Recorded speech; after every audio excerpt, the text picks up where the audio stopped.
La parole de Dieu nous dit dans Ésaïe, chapitre 40, versets 1 à 2, ça dit « Réconfortez mon peuple, oui, réconfortez-le, dit votre Dieu, et parlez au cœur de Jérusalem. Annoncez-lui que son temps de corvée est accompli, que son péché est expié, qu'elle a reçu de l'Éternel 2 fois le prix de ses péchés. » Vous savez, Dieu est extraordinaire. C'est extraordinaire, parce que je disais la semaine dernière qu'une prophétie prend du temps à s'accomplir. Hein? Vous vous souvenez de ça? Savez-vous que cette prophétie-là qui s'adresse à Israël, ça l'a pris, il a fallu qu'Israël attende 100 ans à partir de là, avant la déportation, et encore 70 ans en Babylonie avant de pouvoir revenir et que cette prophétie s'accomplisse dans la vie d'Israël. Puis cette prophétie-là s'est accomplie avec le décret de Cyrus qui permettait le retour des Juifs en Israël. Donc, une prophétie, ça prend un certain temps à s'accomplir. Alors, comment je dirais ça, c'est sûr que je vais parler de choses qui s'en viennent. Inquiétez-vous pas, ça ne prendra pas 170 ans, j'en suis convaincu. Jésus va être revenu, je crois que Jésus va être revenu bien avant ça, mais ce que je veux vous dire, c'est qu'après toutes ces années passées ici au Centre chrétien Alma, après toutes ces années de persévérance de ce que le Seigneur demandait, écoutez ce que le Saint-Esprit est en train de dire ce matin au Centre chrétien Alma. Il est en train de dire, parlez au cœur du Centre chrétien. Parlez au cœur de mon peuple. Mon peuple que j'aime, annoncez-lui que son temps de corvée est accompli, que son péché est expié et qu'il a reçu de l'Éternel 2 fois le prix de ses péchés. Gloire à Dieu! Gloire à Dieu! Il est en train de nous délivrer.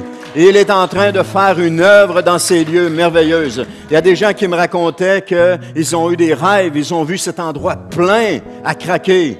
Il y a un autre encore il y a 2 semaines qui me racontait qu'il avait vu cet endroit plein. Mais toutes les prophéties et les promesses qui ont été faites vont s'accomplir. Vivez-le. Continuez d'y croire. Elles vont s'accomplir. Parce que c'est Habakkuk, chapitre 2, verset 3, dans Louis II, qui nous dit « Si elle tarde, attends-la, car elle s'accomplira certainement. » Dans la Bible du Sommeur, c'est un petit peu différent. Ça dit « Si l'Éternel paraît tarder, attends-le patiemment, car il vient. Sûrement, il ne tardera pas. » Cette prophétie parle de la venue du Seigneur Jésus, avant la première venue du Seigneur Jésus. Donc, c'était un message qui était envoyé au peuple d'Israël que son Sauveur allait venir. Mais cette prophétie parle aussi de la seconde venue du Seigneur Jésus, parce que c'est aussi une prophétie. Et donc, si c'est une prophétie, on peut dire aussi que les prophéties que Dieu nous a faites vont s'accomplir. Qu'elles vont s'accomplir. Mais si elles tardent, attendons-la, parce qu'elle va s'accomplir. Ça nous dit que... Elle est-tu ici? Non, je ne l'ai pas mis. Ça nous dit que, un peu plus loin, justement dans Habakkuk, que mon juste vivra par la foi. La foi en quoi? La foi en les promesses de Dieu. La foi dans les prophéties de Dieu. Mon juste vivra par la foi. Qu'est-ce qui nous fait tenir? C'est la foi. Avoir foi que bientôt Jésus va revenir. Avoir foi que bientôt Dieu va venir nous toucher. Avoir foi que bientôt Dieu va nous parler. Avoir foi que nous allons recevoir de lui. Avoir foi que les promesses qu'il nous a faites vont s'accomplir. Mais pour ça, il faut s'attacher à lui. Il faut s'attacher au Seigneur Jésus. Par la foi, il faut s'attacher à lui. Prenons-la pour nous ce matin, cette prophétie-là.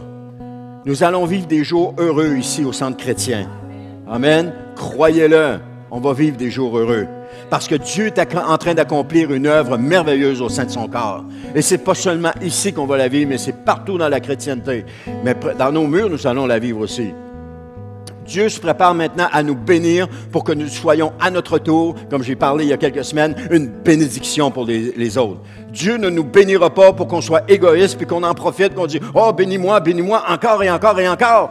Non, Dieu va nous bénir pour qu'on puisse bénir les autres.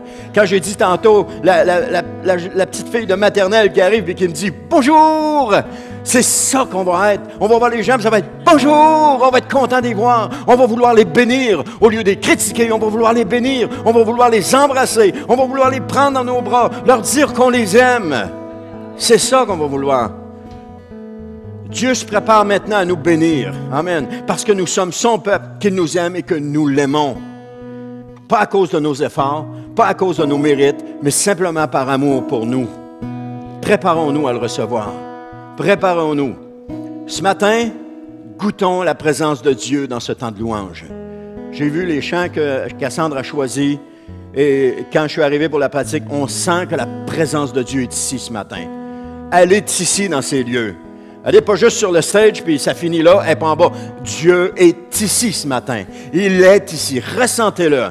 S'il y a quelque chose qui ne va pas dans votre vie, chassez ça pour le moment et concentrez-vous sur la présence de Dieu ce matin. Parce que Dieu veut vous bénir.